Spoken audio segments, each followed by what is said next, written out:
సింగరేణిపై తప్పుడు ప్రచారం, ప్రైవేటీకరణ ప్రసక్తే లేదు. హైదరాబాద్లో ఉండే వాళ్లకు నిద్ర పట్టదంటూ మోడీ సెటైర్. ఆర్ఎఫ్సిఎల్ జాతికి అంకితం చేసిన ప్రధాని మోడీ రైల్వే పనుల ప్రారంభం, నేషనల్ హైవేలకు శంకుస్థాపన. మోడీ టూర్పై టీఆర్ఎస్తో పాటు సిపిఐ, సిపిఎం నిరసనలు, ఎక్కడికెక్కడ నేతలను అరెస్ట్ చేసిన రాష్ట్ర పోలీసులు. ధాన్యం కొనుగోలు, కరెంటు కోతలపై రైతన్న నిరసన, రబీకి 24 గంటల పవర్ ఇవ్వాలంటూ ఆందోళనలు. ఖమ్మం, కరీంనగర్లో ఘోర రోడ్డు ప్రమాదాలు, 3 మృతి, 9 మందికి తీవ్ర గాయాలు.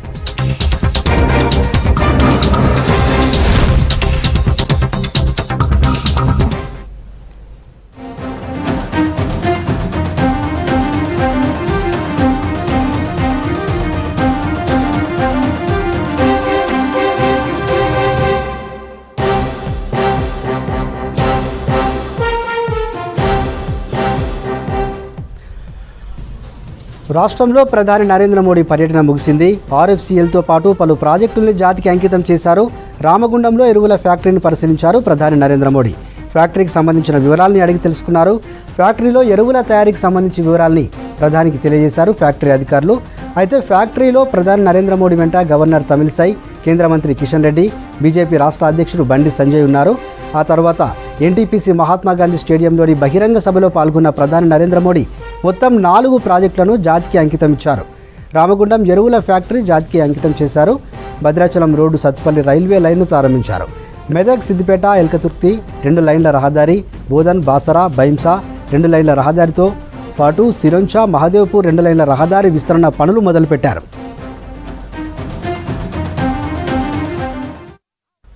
ఆ తర్వాత సభలో మాట్లాడిన ప్రధాని నరేంద్ర మోడీ ముందుగా తెలుగులో ప్రసంగాన్ని ప్రారంభించారు. సభకు వచ్చిన రైతులకు ధన్యవాదాలు తెలిపారు. రామగుండం ఎరువుల ఫ్యాక్టరీ తమ పనికి నిదర్శనమన్నారు. విదేశాలకు ఎరువులను ఎగుమతి చేసే స్థాయికి ఎదిగామన్న ప్రధాని వచ్చే 2 ఏళ్లలో రైతులకు 2.5 లక్షల కోట్లు ఖర్చు చేస్తామని తెలిపారు. అన్ని బ్రాండ్లను తొలగించి భారత్ బ్రాండ్ను తీసుకొచ్చామని తెలిపారు.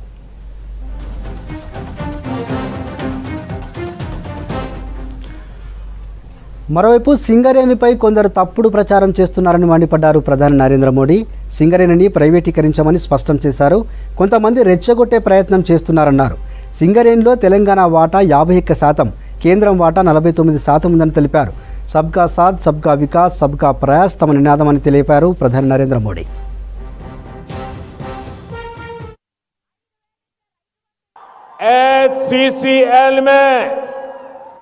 एचसीसीएल में 51% भागीदारी ये तेलंगाना की राज्य सरकार की है, जबकि भारत सरकार की हिस्सेदारी सिर्फ 49% है। एचसीसीएल के निजीकरण से जुड़ा कोई भी फैसला केंद्र सरकार अपने स्तर पर कर ही नहीं सकती है। 51% उनके पास है। मैं एक बार फिर दोहराऊंगा, एचसीसीएल के प्राइवेटाइजेशन का कोई प्रस्ताव केंद्र सरकार के पास विचाराधीन नहीं है और न ही केंद्र सरकार का कोई इरादा है। और इसलिए मैं अपने भाई बहनों से आग्रह करता हूं कि किसी अफवाह पर जरा भी ध्यान न दे। ये झूठ के व्यापारियों को हैदराबाद में रहने दें। तेलंगाना के तेज विकास के लिए आप सभी का आशीर्वाद हमें मिलता रहेगा। इसी विश्वास के साथ फिर एक बार आपको ये ढेर सारे विकास कार्यों की बहुत बहुत बधाई। मेरे किसान भाइयों को विशेष बधाई। और इतनी बड़ी तादाद में आप लोग आए। हैदराबाद में कुछ लोगों को आज नींद नहीं आएगी।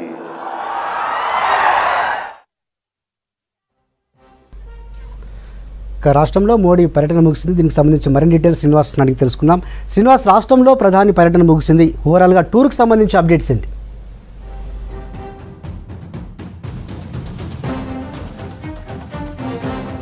సాకేత్ ఒక రెండు అంశాల మీద ఈ చాలా క్లారిటీ అయితే ప్రధాని మోడీ ఇచ్చారని చెప్పుకోవచ్చు. ఒకటేమో అఫీషియల్ ప్రోగ్రాము, అది రామగుండంలో ఎరువుల ఫ్యాక్టరీని ప్రజలకు అంకితం చేయడం ఒకటైతే, దానికంటే ముందు బేగంపేట ఎయిర్పోర్ట్లో జరిగినటువంటి కార్యకర్తలు ఉద్దేశించి ప్రధాని మాట్లాడారు.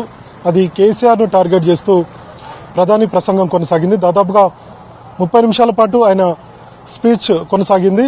ఇంకొక వైపు కార్యకర్తలను, నేతలను వాళ్ళందరినీ ఉద్దేశించి మాట్లాడుతూ వాళ్ళలో ఒక జోష్ నింపేటువంటి ప్రయత్నము ప్రధాని చేశారు. ఇందాక మనం చెప్పినట్టు అఫీషియల్ ప్రోగ్రాం కంటే ముందు రాజకీయ ప్రోగ్రాం జరిగింది. ఇండైరెక్ట్గా 2023లో ఎలక్షన్ రాబోతున్నాయి కాబట్టి ఇంకొక 8-9 నెలలు ఎలక్షన్కు ఉన్నాయి.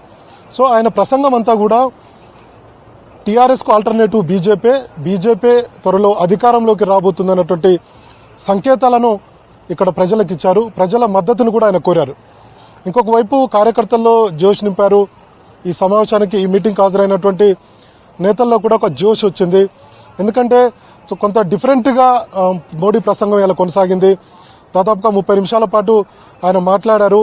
దోచుకున్న వారిని వదిలిపెట్టే ప్రసక్తే లేదని చెప్పి చాలా క్లారిటీ ఇచ్చారు. అంటే టీఆర్ఎస్ వర్సెస్ బీజేపీ అన్నట్టుగా ప్రస్తుతం వాతావరణం రాష్ట్రంలో ఉంది. అదే స్టైల్లో మోడీ కూడా కేసీఆర్ని కామెంట్ చేస్తూ మాట్లాడారు. కానీ కేసీఆర్ పేరు ఎక్కడ కూడా మనకు ఎక్కడ ప్రస్తావించలేదు ఆయన స్పీచ్లో. సో ప్రధానమంత్రి నరేంద్ర మోడీ ఇప్పుడు హెలికాప్టర్ ద్వారా వెళ్తున్నారు. మనం విజువల్స్లో చూడవచ్చు. ఇది బేగంపేట ఎయిర్పోర్ట్. ఇక మొత్తం ఈరోజు జరిగినటువంటి స్పీచ్లో ఎక్కువగా పొలిటికల్, అంటే ఉదయం జరిగినటువంటి స్పీచ్ అంతా కూడా పొలిటికల్గా జరిగింది. కేసీఆర్ని టార్గెట్ చేస్తూ జరిగింది. టీఆర్ఎస్ పార్టీని టార్గెట్ చేస్తూ ఆయన స్పీచ్ కొనసాగింది. ఎక్కడ కూడా ఇటు టీఆర్ఎస్ పార్టీ అని చెప్పలేదు, మరోవైపు కేసీఆర్ పేరును కూడా ఆయన ప్రస్తావించలేదు. కానీ ఇండైరెక్ట్గా కేసీఆర్ని టార్గెట్ చేసి మాట్లాడారు. టీఆర్ఎస్ పార్టీని టార్గెట్ చేస్తూ మాట్లాడారు. ప్రభుత్వాన్ని టార్గెట్ చేస్తూ మాట్లాడారు. సో పరోక్షంగా ప్రజలకైతే అర్థమవుతుంది మోడీ ఈ విషయంలో, అంటే ఇక్కడ అధికార పార్టీపై చాలా సీరియస్గా బీజేపీ ఉంది. రాష్ట్ర బీజేపీతో పాటు కేంద్ర నాయకత్వము, జాతీయ నాయకత్వం కూడా చాలా సీరియస్గా ఉందనేటువంటి సంకేతాలను ఇక్కడ రాజకీయ పార్టీలకు ఇచ్చారు. మరోవైపు ప్రజలకు కూడా అర్థమయ్యే రీతిలో చెప్పారు. సో దోచుకునే వాళ్ళను వదిలిపెట్టము అనంటే ఇప్పటికే కేసీఆర్ అవినీతికి పాల్పడుతున్నాడని చాలా పెద్ద ఎత్తున బీజేపీ విమర్శలు చేస్తుంది. ప్రతిరోజు ఆ పార్టీకి సంబంధించినటువంటి నేతలందరూ కూడా మీడియా సమావేశాలు పెట్టి చెప్తూ వస్తున్నారు. అది కాళేశ్వరం ప్రాజెక్టు కావచ్చు, లేదంటే ముఖ్యమంత్రి కేసీఆర్ కుటుంబ పాలనకి సంబంధించినటువంటి అంశం కావచ్చు, లేదంటే ఇతర రాష్ట్రంలో జరుగుతున్నటువంటి అవినీతికి సంబంధించినటువంటి పనులు కావచ్చు. వీటన్నిటి మీద ఇండైరెక్ట్గా మోడీ ప్రస్తావించారు. ఈ విషయాల్ని ప్రజల్లోకి వెళ్లే విధంగా నరేంద్ర మోడీ ప్రయత్నాలు చేశారని చెప్పుకోవచ్చు. సో అందుకే చాలామంది ఇక్కడ అటెండ్ అయినటువంటి పబ్లిక్ అంతా, అంటే ముఖ్యంగా హైదరాబాద్, తర్వాత సికింద్రాబాద్ పార్లమెంటు పరిధిలోని బీజేపీ కార్యకర్తలు, కొంతమంది కామన్ పబ్లిక్ కూడా వచ్చారు. అట్లనే నాయకులు కూడా వచ్చారు. ఉమ్మడి రంగారెడ్డి నుంచి కూడా కార్యకర్తలు వచ్చారు. దాదాపుగా 10-15 వేల మంది ఇక్కడికి పబ్లిక్ని మొత్తం కూడా ఇక్కడికి తీసుకురాగలిగింది బీజేపీ. సో మోడీ ప్రసంగం జరిగేటప్పుడు కూడా కార్యకర్తల పెద్ద ఎత్తున ఉత్సాహం నెలకొన్నది.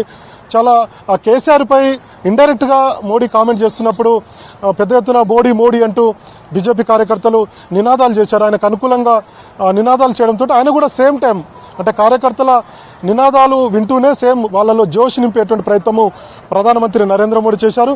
సో మనం అర్థం చేసుకోవాల్సింది ఏంటంటే, సో టీఆర్ఎస్ని టార్గెట్ చేస్తూ వచ్చే ఎన్నికల నాటికి సిద్ధంగా మీరు ఉండాలి కార్యకర్తలు అనేటువంటి సంకేతాలను కార్యకర్తలకు ఇచ్చారు. సేమ్ టైంలో అధికార పార్టీ టీఆర్ఎస్కి ఇచ్చారు. మరోవైపు ప్రజలకు కూడా ఆల్టర్నేటివ్ బీజేపీ మునుగోడు ప్రస్తావన కూడా వచ్చింది సాకేత్. ఎందుకంటే మునుగోడులో ఓడిపోయింది జస్ట్ 10,000 ఓట్లతోటే. సో అంత పెద్ద ఎత్తున అధికార యంత్రాంగం, అంటే మొత్తం మంత్రులు, తర్వాత ఎమ్మెల్యేలు, వీళ్ళంతా కూడా పెద్ద ఎత్తున ఇక్కడికి వచ్చినప్పుడు, మునుగోడుకు వచ్చి పెద్ద ఎత్తున ప్రచారం నిర్వహించినప్పుడు ఒక 10,000 లోపే అంటే కట్టడి చేయగలిగాము. ఎందుకంటే 20,000 మెజారిటీతో గతంలో రాజగోపాల్ రెడ్డి కాంగ్రెస్ పార్టీ నుంచి గెలిచినప్పుడు బీజేపీలోకి వచ్చి ఒక 10,000 ఓట్లతోటే ఓడిపోయినటువంటి పరిస్థితి ఉంది. కాబట్టి ఖచ్చితంగా బీజేపీ నెక్స్ట్ అక్కడ మునుగోడులో గెలుస్తుంది అనేటువంటి సంకేతాలను, దాంతోపాటు రాష్ట్రంలో బీజేపీ అధికారంలోకి రాబోతున్నటువంటి సంకేతాలను, ఒక క్లారిటీని మోడీ ఇవ్వగలిగారు. సో ఆయన ప్రసంగం వాస్తవానికి గుజరాత్లో ఎన్నికల సంబంధించినటువంటి షెడ్యూల్ నోటిఫికేషన్ వచ్చిన తర్వాత ఇతర రాష్ట్రాల్లో హిమాచల్ ప్రదేశ్లో ఎన్నికలకు సంబంధించినటువంటి అంతా కూడా ప్రాసెస్ నడుస్తున్నప్పటికీ కూడా సో ఆయన ప్రసంగం అంతా కూడా ఒక తెలంగాణ రాష్ట్రంలో ఎన్నికలు ఉన్నాయా అనేటట్టుగా ఆయన ప్రసంగం ఉంది. సో ఎన్నికలను టార్గెట్ చేసి వచ్చేటువంటి సాధారణ ఎన్నికలను దృష్టిలో పెట్టుకొని ఆయన ప్రసంగం ఉందనేటువంటిది రాజకీయ విశ్లేషకులు చెప్తున్నారు. ఇక్కడికి వచ్చినటువంటి చాలా మంది బీజేపీ కార్యకర్తలు ఆ చర్చ జరిగింది. మరోవైపు బీజేపీ నేతల్లో కూడా ఈ చర్చ జరిగింది. సో జోష్ నింపేటువంటి ప్రయత్నము ఒకవైపు ఖచ్చితంగా బీజేపీని అధికారంలో తీసుకురావాలని ఒకవైపు, ఇంకొక వైపు ఏమో టీఆర్ఎస్ను టార్గెట్ చేస్తూ ఆయన మాట్లాడారు. అంటే ఒకవైపు టీఆర్ఎస్ను లైట్గా తీసుకుంటూనే ఇండైరెక్ట్గా అంటే పేరు ప్రస్తావించినప్పుడు మనకు అర్థమయ్యేది ఏంటంటే ముఖ్యమంత్రి కేసీఆర్ పేరును గతంలో ఇక్కడే బేగంపేట ఎయిర్పోర్ట్లో కార్యకర్తలతో ఇంటరాక్షన్ సభ జరిగినప్పుడు కూడా కేసీఆర్ని మాట్లాడారు. ఆయన అవినీతి కుటుంబ పాలన గురించి కూడా మోడీ ప్రస్తావించారు. కానీ ఈసారి మోడీ అట్లా చేయలేదు. చాలా డిఫరెంట్ వేలో మాట్లాడారు. ప్రజలకు అర్థమయ్యే రీతిలో మోడీ ఎవరిని టార్గెట్ చేశారు, ఎవరిని తిడుతున్నారు, ఎవరిపై విమర్శలు చేస్తున్నారు, అధికార పార్టీ బీజేపీ మీద విమర్శలు చేస్తున్నటువంటి విషయాలన్నీ కూడా ఆయన ప్రస్తావించలే. చాలా సూటిగా చెప్పాల్సింది చాలా క్లారిటీగా అటు టీఆర్ఎస్కి అర్థమయ్యే రీతిలో, బీజేపీ కార్యకర్తలకు, తర్వాత ఇక్కడ ఉన్నటువంటి తెలంగాణ ప్రజానికానికి అర్థమయ్యే రీతిలో ఆయన ప్రసంగం అయితే కొనసాగింది. కొంత జోష్లోనే మోడీ ఉన్నట్టుగా అయితే మనకు అర్థమైంది. ఇంకొక వైపు ఈ మధ్యనే మునుగోడులో ఓటమి చెందినటువంటి రాజగోపాల్ రెడ్డి కూడా మోడీని కలిశారు. నేనున్నాను అంటూ ఆయన ఒక భరోసా ఇచ్చినట్టుగా బీజేపీ ఎంపీ లక్ష్మణ్ కూడా చెప్పారు. సో అది రాజగోపాల్ రెడ్డి కూడా మీడియాతో మాట్లాడారు.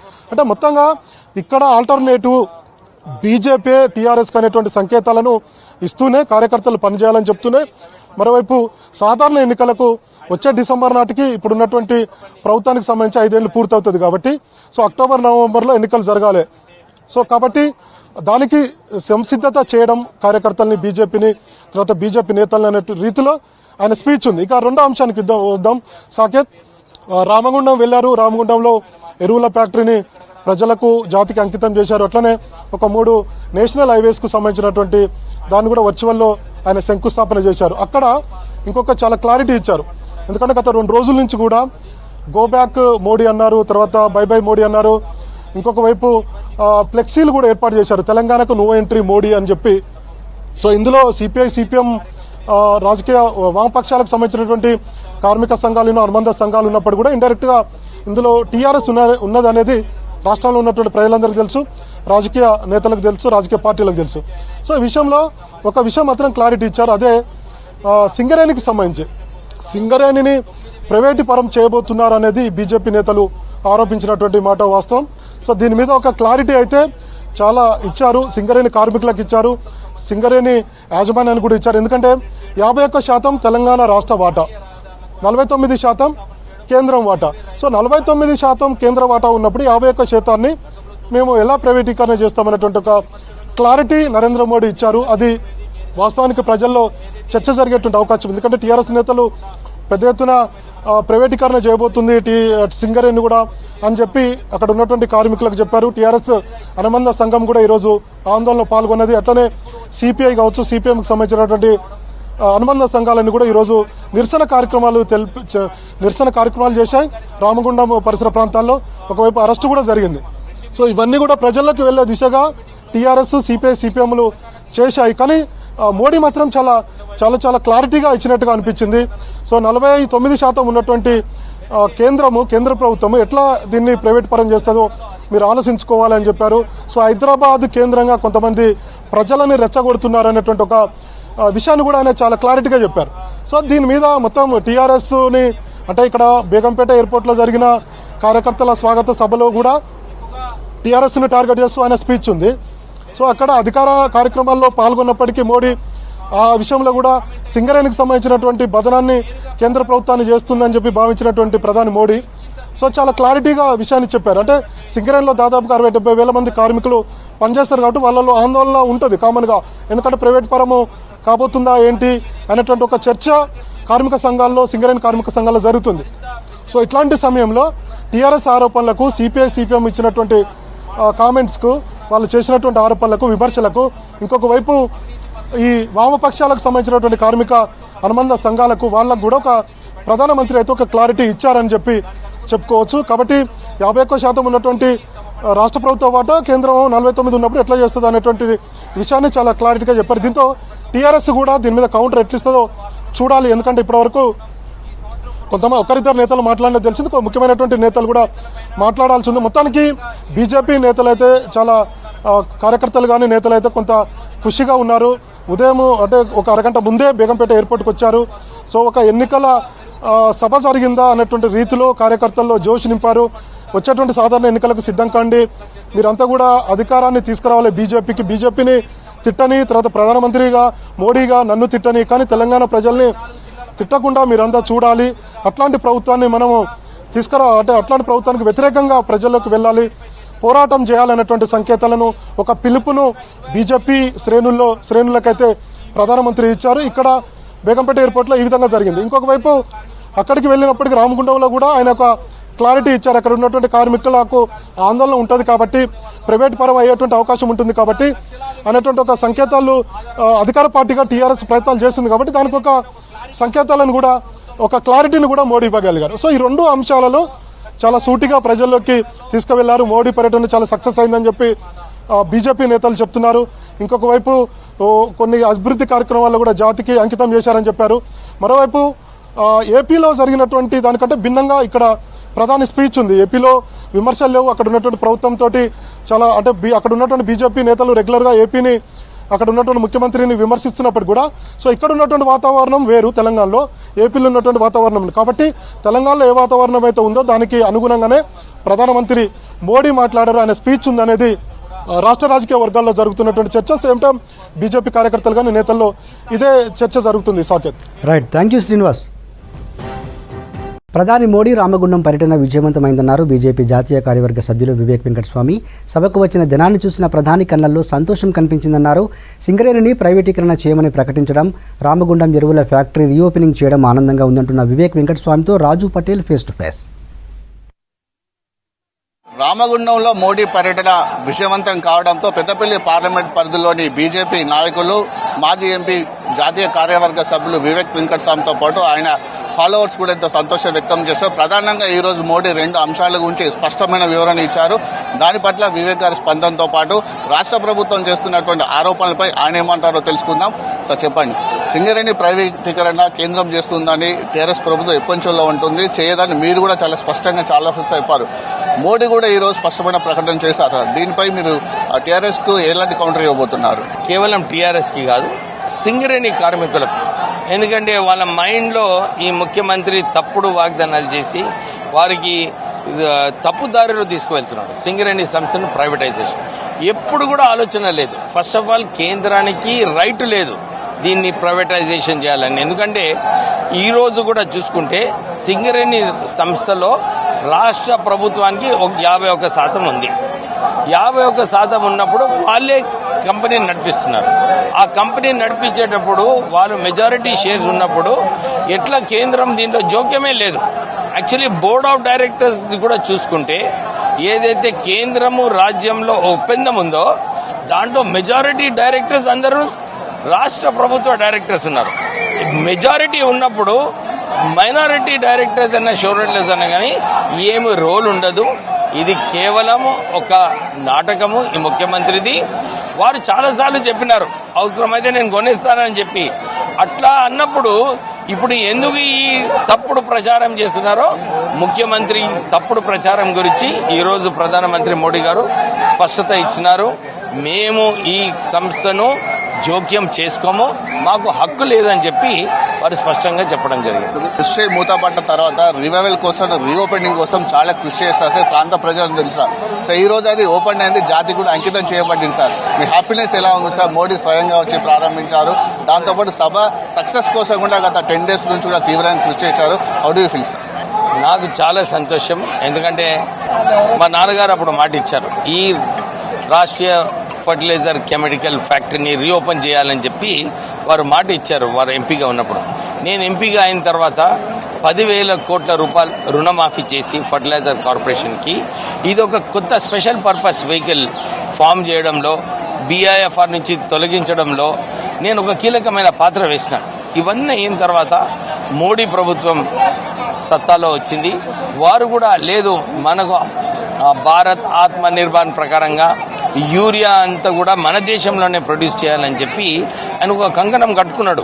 ఎందుకంటే అన్ని ఫర్టిలైజర్ ప్లాంట్స్ ఏవైతే మూత పోయిస్తున్నారో అన్నిటినీ రీఓపెన్ చేయడానికి ఆయన అంగీకరించారు. ఎక్సెప్ట్ తాల్చారు ఇంకా కాలేదో తక్కిన అన్ని ఫర్టిలైజర్స్ ప్లాంట్ మోడీ గారు రీఓపెన్ చేయడం జరిగింది. దీని వలన ఇంతకుముందు ఫర్టిలైజర్ ఏదైతే మనము యూరియా 50% వరకు ఇంపోర్ట్ చేస్తున్నామో చాలా ఫారెన్ ఎక్స్చేంజ్ రిజర్వ్స్ మన రాష్ట్ర కేంద్రము అప్పుడు ఖర్చు పెట్టేది. కానీ ఈరోజు కేవలం 10 నుంచి 15% వరకే యూరియా ఇంపోర్ట్ చేస్తున్నాం.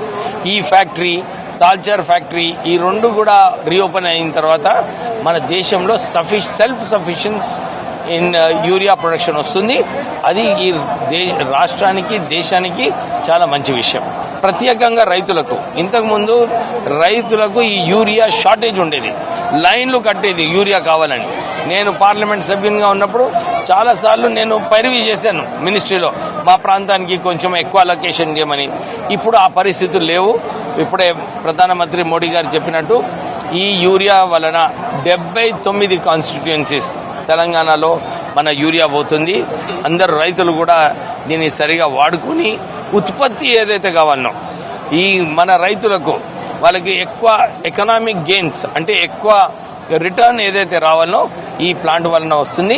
రైతులు కూడా ఈ ప్రధానమంత్రి కిసాన్ యోజన ఏదైతే కార్యక్రమం ఉండో ఆ కార్యక్రమము ఈ యూరియా చూసుకుంటే డెఫినెట్లీ రైతులకు లాభం పొందుతుంది. మోడీ పర్యటనతో కొత్త ఉత్సాహం వచ్చింది అనుకోవచ్చు సార్ ఈ ఏరియాలో.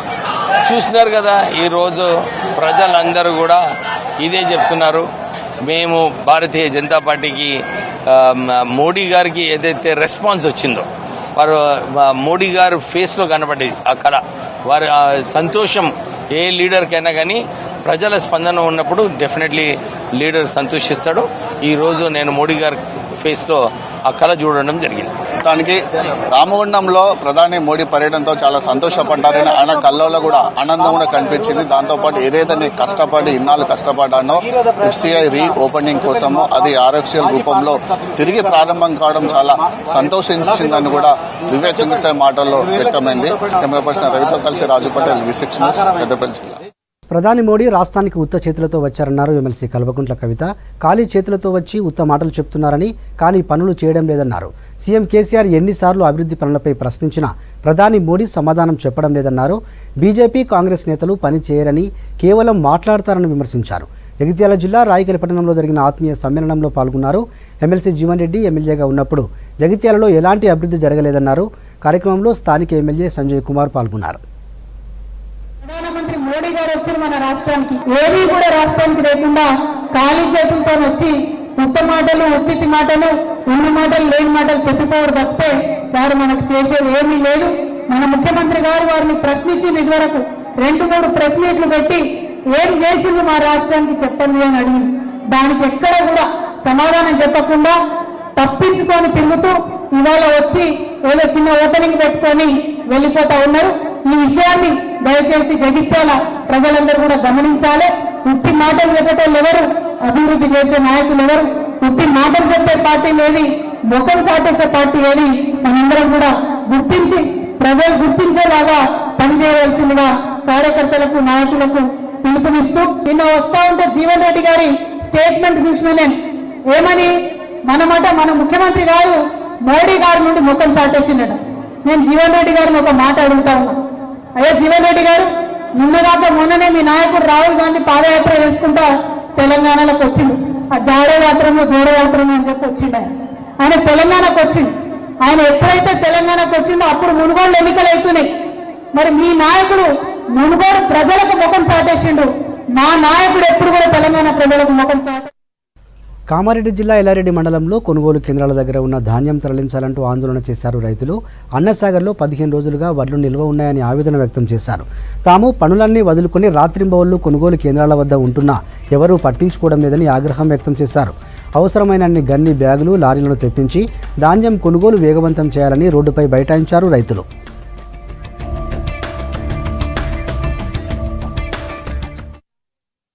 అధికారులు చెప్పినా ఏ అధికారులు తెలుసుకోలేం లేదు. ఇది స్థానిక అధికారుల యొక్క నిర్లక్ష్యం వలన మా రైతులను బలిపశు చేస్తున్నారు. కాబట్టి వెంటనే ప్రభుత్వం చర్య తీసుకొని మాకు న్యాయం చేయాలని కోరుతున్నాం. గత 15 రోజుల ముందు ఈ యొక్క సెంటర్ స్టార్ట్ అయినా ఇప్పటి వరకు మరి లారీలు రాక రైతులందరూ ఇబ్బంది పడుతూ మరి రోడ్డు మీదకి వచ్చి ధర్నా చేయవలసిన పరిస్థితి ఏర్పడ్డది. వాళ్ళు మాట్లాడాలి కానీ మమ్మల్ని మాట్లాడి మేము రైతుతోటి మాట్లాడి ట్రాక్టర్ పెడితే రేపు రైతుకు ట్రాక్టర్కు డబ్బులు రాకపోతే ఎవడు బాధ్యుడు? ఇప్పుడు నెల రోజుల నుంచి రైతు ఇక్కడ సలీల అంటూ ఎవ్వడు కూడా రెస్పాన్స్ లేదు. నిర్మల్ జిల్లా కుబీర్ మండల కేంద్రంలోని వివేకానంద చౌరస్తా దగ్గర ఆందోళన చేశారు రైతులు. 24 గంటల కరెంటు ఇవ్వాలంటూ ధర్నా చేశారు. కరెంటు మీదే ఆధారపడి రబీ పంటలు వేశామన్నారు రైతులు. ప్రభుత్వం 24 గంటల కరెంటు ఇస్తున్నామని గొప్పలు చెప్తున్నా కనీసం 10 గంటలు కూడా ఇవ్వడం లేదని ఫైర్ అయ్యారు. విద్యుత్ సబ్స్టేషన్ వరకు ర్యాలీగా వెళ్లి వినతిపత్రం ఇచ్చారు. కరెంటు సరఫరా చేయకపోతే నష్టపోతామని ఆవేదన వ్యక్తం చేశారు రైతులు. మొన్న రీసెంట్ గా జరిగిన మునుగోడు ఉప ఎన్నికల్లో కూడా బల్ల గుద్దినట్టు దేశంలో ఎక్కడ కూడా 24 గంటల కరెంటు ఇవ్వలేదు, ఇక్కడ ఇచ్చామని మాట్లాడాడు. కానీ ఇవాళ కేవలం 10 గంటల కరెంటు మాత్రమే ఇస్తున్నారు. మీరు 24 గంటల కరెంటు ఇస్తున్నందువల్లనే రైతులు ఒక్కొక్క రైతు 2-3 ఎకరాలు వేసే రబీ 10 ఎకరాలు వేసుడు, 10 ఎకరాలు వేసే రబీ 20 ఎకరాలు వేసుడు. కావున మీరు వెంటనే 24 గంటల కరెంటు ఇవ్వాలి. ఇప్పుడైతే ఏదైతే 10 గంటల కరెంటు ఇస్తున్నారో అది సరిపోదు. ఎవరైతే రైతు 5 ఎకరాలు వేసుకున్నారో వాడు 10 ఎకరాలు వేసాడో ఇప్పుడు ఆ 5 ఎకరాలు కూడా పండది, ఎక్కువ వేసిన 5 ఎకరాలు కూడా పండది. మొత్తం 5 ఎకరాలు పంటని కూడా 10 ఎకరాలు మొత్తం కూడా పంట ఎండిపోతుంది. కావున వెంటనే మీరు కంపల్సరీ 24 గంటల కరెంట్ ఇస్తేనే రైతులకు ఆదుకున్నారంటారు. ఈ కుబీర్ మండలానికి సంబంధించిన రైతులందరూ వాళ్ళకు కరెంటు అనేది 24 గంటల్లో ఖచ్చితంగా కావాలని కోరడం జరిగింది. ఈ విషయాన్ని నేను పై అధికారులతో సంప్రదించి వాళ్ళు ఏ విధంగా అయినటువంటి మనకు ఇన్స్ట్రక్షన్ ఇస్తా అదే విధంగా నేను వీళ్లకు కరెంట్ ఇవ్వడానికి కృషి చేస్తాను. అదే విధంగా రైతులు మాకు అక్కడక్కడ లూజ్ లైన్స్ ఉన్నాయి, అక్కడక్కడ తర్వాత మాకు ఓవర్లోడ్ డీటెయిల్స్ ఉన్నాయని చెప్పడం జరిగింది. వాటిని కూడా త్వరలో నేను పరిష్కరిస్తానని అందరికీ సమక్షంలో తెలియజేస్తాను. సూర్యాపేట జిల్లాలో వైద్య ఆరోగ్య శాఖ అధికారులు మెరుపు దాడులు చేశారు. పలు హాస్పిటల్స్లో తనిఖీలు నిర్వహించారు. శ్రీనిధి హాస్పిటల్లో మహిళకు అబార్షన్ చేస్తుండగా డాక్టర్లను పట్టుకున్నారు అధికారులు. తర్వాత హాస్పిటల్ను సీజ్ చేసి పోలీసులకు ఫిర్యాదు చేశారు. బాధితురాలిని జిల్లా ప్రభుత్వ హాస్పిటల్కు తరలించారు.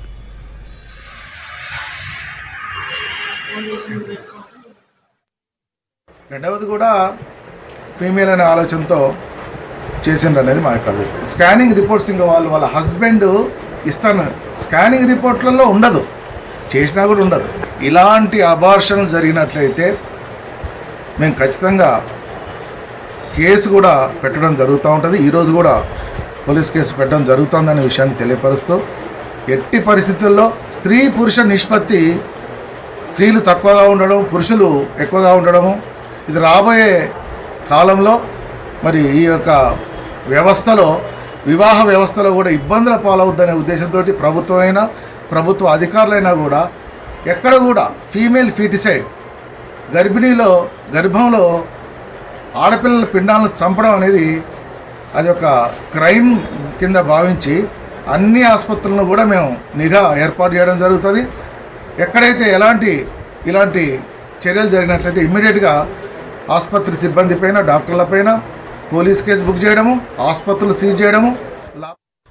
సూర్యాపేట జిల్లా కీతవారిగూడెం దగ్గర జాతీయ రహదారిపై రోడ్డు ప్రమాదం జరిగింది. రోడ్డుపై కొండముచ్చుని తప్పించబోయి పంది కూలీలతో వెళ్తున్న ఆటో అదుపు తప్పి బోల్తాపడింది. ప్రమాదంలో 10 మంది కూలీల్ని తీవ్ర గాయాలయ్యాయి.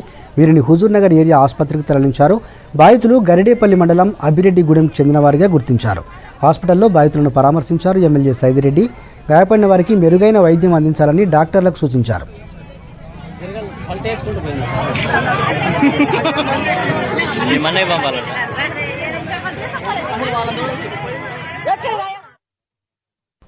రాజన్న సిరిసిల్ల జిల్లా వేములవాడలోని జూనియర్ కాలేజీ ప్రాంగణంలో అజ్యగోలి ఫౌండేషన్ ఆధ్వర్యంలో మెగా జాబ్ మేళా నిర్వహించారు. దాదాపు 200 కంపెనీలు ఉద్యోగ మేళాలో పాల్గొన్నాయి. నిరుద్యోగ యువత జాబ్ మేళాను సద్వినియోగం చేసుకోవాలన్నారు సిబిఐ మాజీ జాయింట్ డైరెక్టర్ లక్ష్మీనారాయణ. 10,000 మంది యువతకు ఉద్యోగ అవకాశాలు కల్పిస్తామన్నారు అద్య ఫౌండేషన్ చైర్మన్ మోహన్.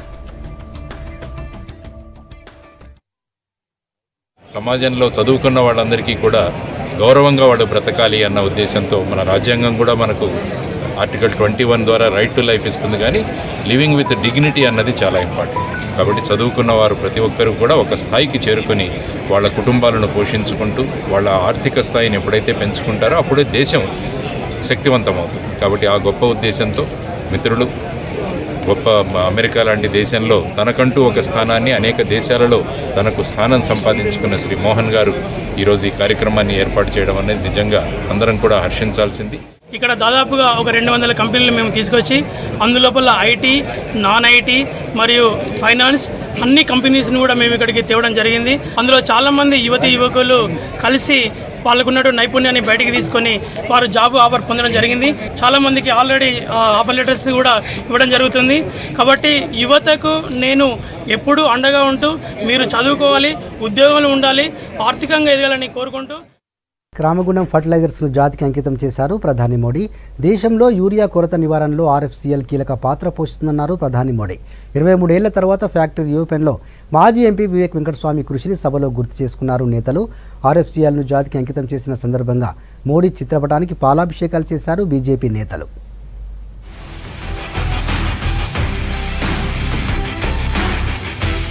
తెలంగాణ రైతాంగం ఎప్పుడెప్పుడా అని ఎదురు చూసిన రామగుండం ఫర్టిలైజర్ అండ్ కెమికల్స్ లిమిటెడ్ను జాతికి అంకితం చేశారు ప్రధాని నరేంద్ర మోడీ.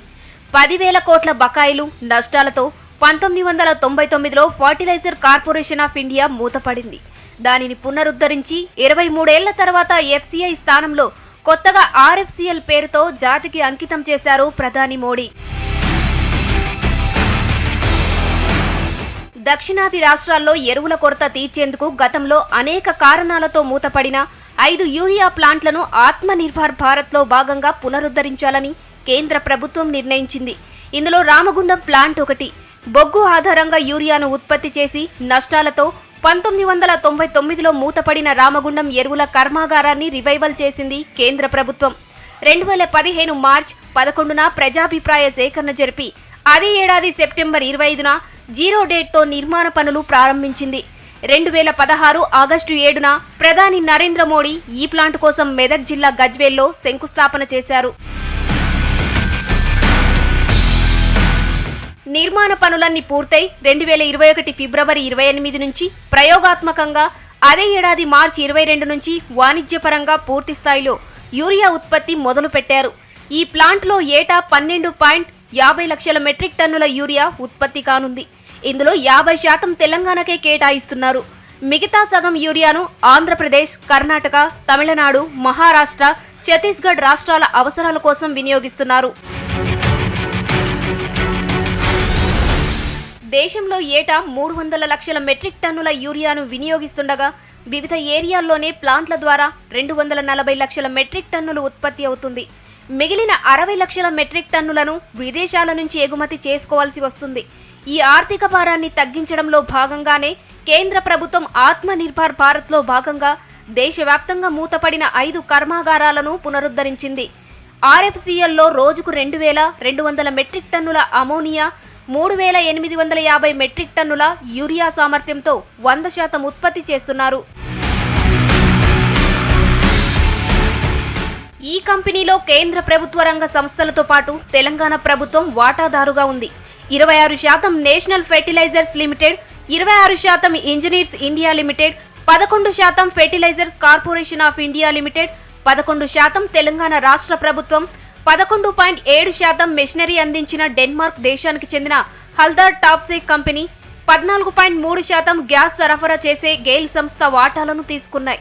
6 బ్యాంకుల ద్వారా లోన్ ఇవ్వగా వీటన్నిటికీ State Bank of India nodal ఏజెన్సీగా వ్యవహరిస్తుంది. ఆర్ఎఫ్సిఎల్ ప్లాంట్ కు అవసరమైన 0.55 టీఎంసీల నీటిని రాష్ట్ర ప్రభుత్వం ఎల్లంపల్లి ప్రాజెక్టు నుంచి కేటాయించింది. ప్రతిరోజు 40.8 మిలియన్ లీటర్ల నీటిని సరఫరా చేస్తున్నారు. ఇందుకోసం 27 కిలోమీటర్ల మేర పైప్ లైన్ వేశారు. ఈ నీటిని వినియోగించుకున్నందుకు రాష్ట్ర ప్రభుత్వానికి నెలకు 15 లక్షలు చెల్లిస్తున్నారు. గతంలో మూసివేసిన ఫ్యాక్టరీలో స్వస్తిక్ యూరియా పేరు ఉండగా ఇప్పుడు కిసాన్ యూరియా పేరుతో మార్కెట్లోకి విడుదల చేశారు. 45 కిలోల బ్యాగ్ తయారీకి 1800 ఖర్చు అవుతుండగా దాన్ని 266 రూపాయల 50 పైసలకు అమ్ముతున్నారు. పెద్దపల్లి మాజీ ఎంపీ వివేక్ వెంకటస్వామి కృషి వల్లే రామగుండం ఎరువుల కర్మాగారం రీఓపెన్ అయ్యిందని ఆ ప్రాంత ప్రజలు, రైతులు, కార్మికులు చెబుతున్నారు. వివేక్ వెంకటస్వామి, ఆయన తండ్రి కాక ఫ్యాక్టరీ తెరిపించేందుకు తీవ్ర ప్రయత్నాలు చేశారని చర్చించుకుంటున్నారు. వివేక్ పెద్దపల్లి ఎంపీగా పనిచేసిన సమయంలో ప్రధాని మన్మోహన్ సింగ్ తో పాటు ఫర్టిలైజర్ డిపార్ట్మెంట్ అధికారులను చాలాసార్లు కలిశారు. కాక కేంద్ర మంత్రిగా ఈ ప్రాంతంలో ఎన్నో అభివృద్ధి కార్యక్రమాలు చేపట్టారు. దీంతో రామగుండం ప్రాంతాన్ని మాంచెస్టర్ ఆఫ్ ఇండియాగా పిలిచేవాళ్లు. అయితే ఆర్ఎఫ్సి బంద్ కావడం కాకాకు ఆవేదన కలిగించింది. రామగుండం ఎరువుల కర్మాగారాన్ని తిరిగి ప్రారంభించేందుకు అవసరమైన కృషి చేశారు. ఆ తర్వాత ఆ బాధ్యతను కొడుకు వివేక్ కు అప్పజెప్పారు. 1999 నుంచి ఆ ఫ్యాక్టరీ మూతపడ్డా కాడి నుంచి మేము ఎన్నో కష్టాలు పడుకుంటూ మా మాజీ కార్మికులందరం ఒక యూనిట్గా తయారై ఉన్న సమయంలో ఎంపీ వివేక్ గారు అప్పుడు ఎంపీగా ఉండి మాకు పార్టీలకి అత్యధికంగా ఆయన మా వెన్నంటూ ఉండి వాళ్ళ తండ్రి గారికి ఇచ్చిన హామీ ప్రకారం ఆ ఫ్యాక్టరీ మళ్ళా ఎట్టి పరిస్థితుల్లోనూ రివాల్వ్ చేయాలని చెప్పి ఆయన కోరిక నెరవేర్చడం కోసం మా వెన్నంటే వండుకుంటూ మాకు ఢిల్లీలో కానీ ఎక్కడ కూడా మేము ఎక్కడికి వెళ్తే అక్కడ నేనున్నాను మీకు అనుకుంటూ మా ముందుండి ఆయన ఆర్నిషలు కష్టపడ్డాడు. ఈ వేళ ఎఫ్సీలో ఆర్ఎఫ్సీలుగా మారి ఈ వెలుగులు చిమ్మడానికి కారణం వివేక్ వెంకటస్వామి గారే మెయిన్ కారణం. ఈవేళ ఎఫ్సీలో డ్యూటీ చేసిన వాళ్ళు కానీ మాజీ కార్మికులు కానీ వీళ్ళందరూ కూడా వివేక్ గారికి రుణపడి ఉంటాం. వివేక్ ఎంపీ అయ్యాక ఫర్టిలైజర్ కార్పొరేషన్ ఆఫ్ ఇండియా కోసం తన వంతు ప్రయత్నాలు చేశారు. సంబంధిత అధికారులతో నిత్యం మాట్లాడడంతో పాటు లేఖలు రాశారు. ఎప్పుడు ఢిల్లీ వెళ్లినా national fertilizer and chemicals department ఉన్నతాధికారులను కలిసేవారు. పలువురు కేంద్ర మంత్రులతో మాట్లాడి 10,000 కోట్ల రూపాయల బకాయిల మాఫీకి కేంద్ర కేబినెట్ ఆమోదం తెలిపేలా ప్రయత్నించారు. దీంతో బీఐఎఫ్ఆర్ జాబితా నుంచి ఎఫ్సీఐ పేరు తొలగిపోయి రీఓపెనింగ్ కోసం లైన్ క్లియర్ అయింది. ఇప్పుడు సాకారమైంది. ఆర్ఎఫ్సీఎల్ పునఃప్రారంభానికి మాజీ ఎంపీ వివేక్ వెంకటస్వామి చేసిన కృషిని గతంలోనే గుర్తు చేసుకున్నారు మంత్రి హరీష్ రావు.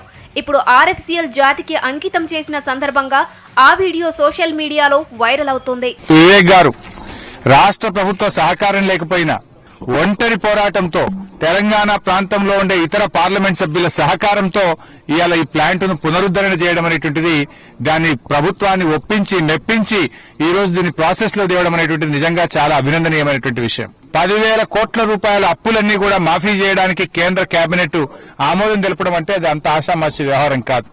దాని వెనుక వివేక్ గారి నిరంతర ప్రయత్నం అనేక సందర్భాల్లో కూడా మడమ తిప్పకుండా ఎంత వ్యయప్రయాసాలకైనా లోనై ఇవాళ ప్రజలను ఇచ్చిన మాట నిలబెట్టుకోవడానికి కర్మాగారాన్ని పునరుద్ధరించి మళ్లీ ఇక్కడ కొన్ని వేల మందికి ఉపాధి కల్పించడానికి వారు చాలా ప్రయత్నం చేశారు. ప్రధాని మోడీ స్పెషల్ విజన్ తో పనిచేస్తున్నారన్నారు వివేక్ వెంకటస్వామి.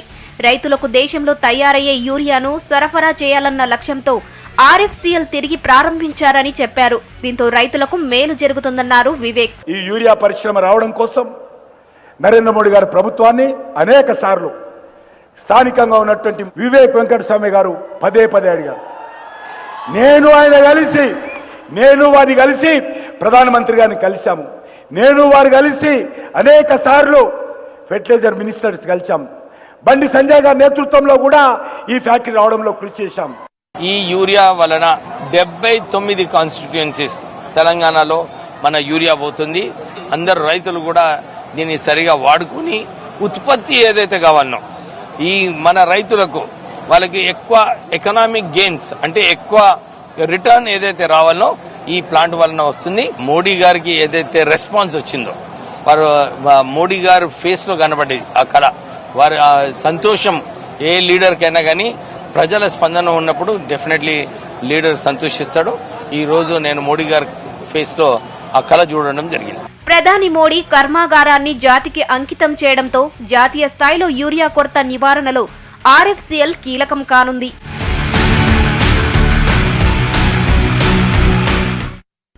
ఇవి Telangana updates. For more updates keep watching V6 News.